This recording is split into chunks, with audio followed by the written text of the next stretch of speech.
But the Singapore has more control of those money. Taiwan sometimes give you the money and relatively let you run with it, and as long as you give them return. So that's the two different way of operating. And so in Taiwan, well, Nikkei, yeah, I know.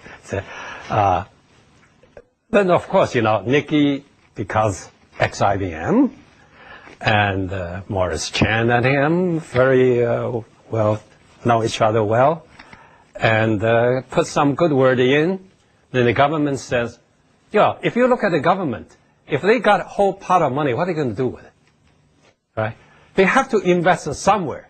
But if they invest somewhere, they're afraid if they did something wrong, they will get blamed. So therefore, they want bet on something which they can trust. That's come back to where your trusting is. So if you have some people established, knows you, back, for, as a testify for you, then the government will be very nice to you. And then when they get the money to you and you're successful, they won't come to take a picture with you. The next day you show it in the newspaper and then tell your boss that how well a job I did, So mutually beneficial. So, yeah. Now I have to say that at one level of abstraction, some of this sounds like Silicon Valley. That's not effective. A lot of people know each other.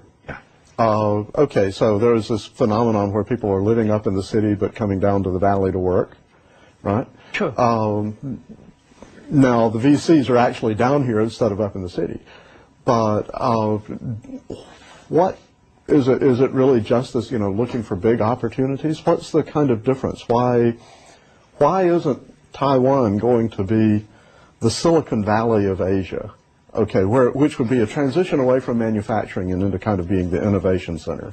It will be a long way before Taiwan can be a Silicon Valley. Mm-hmm. Because Silicon Valley, you see, Brazil, Germany, and all that come to ask me, say, want to become a Silicon Valley.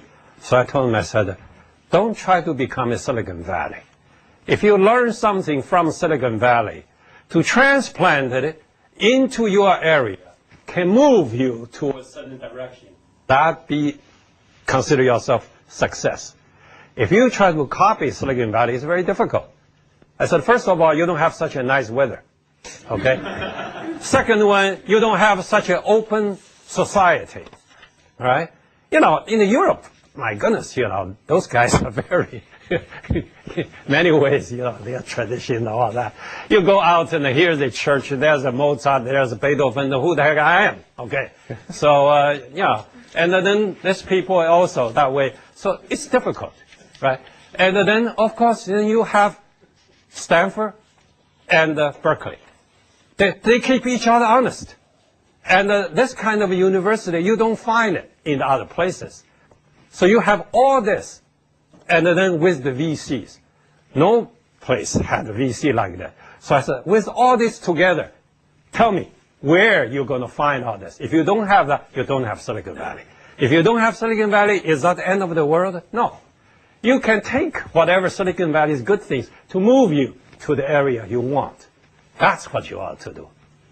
So, okay. And that's why you see Chinese, India, and all the Indians, all those people feel so comfortable in Silicon Valley because there are some similarities in the way of behaving. I mean, over here, I think it's more Viet Cong, guerrilla warfare fighters rather than West Point graduates. Okay. If there's something that Taiwan should pick up from the Valley, though, to move Taiwan in a better place, what would it be? I think they should send out some of their good people back to this valley. And stay here for about 5 to 10 years, then go back. I think that would be my suggestion. Okay.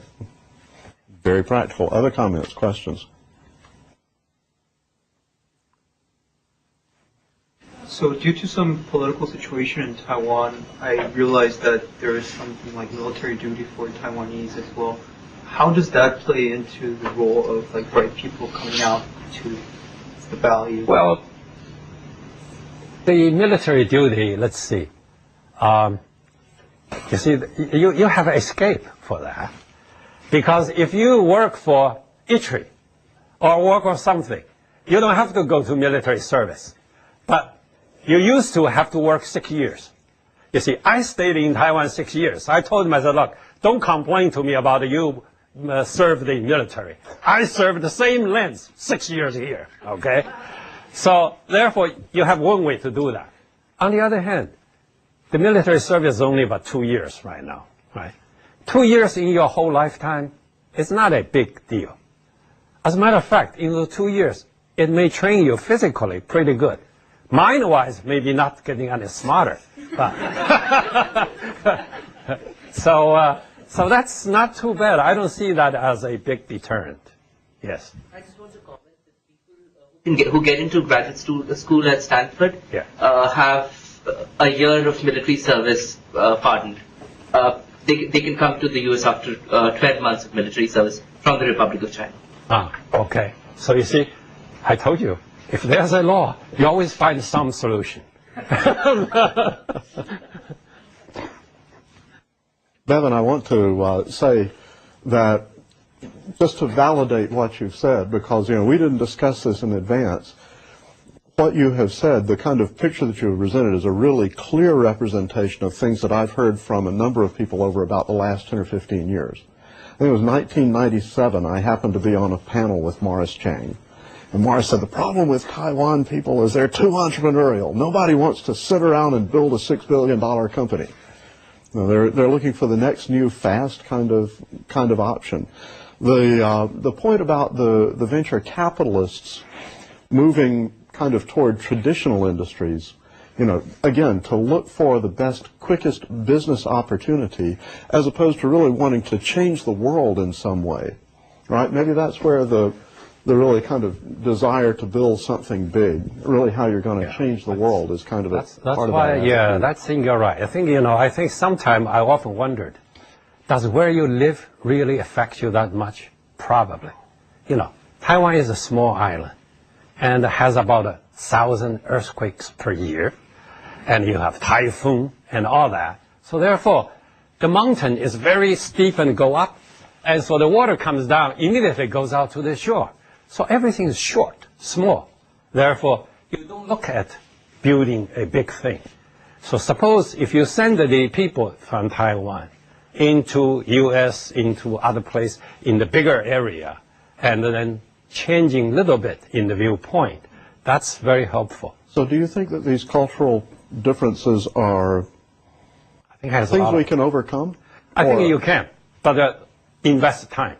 Yeah. Invest time. You can't do it very fast. You need time to invest.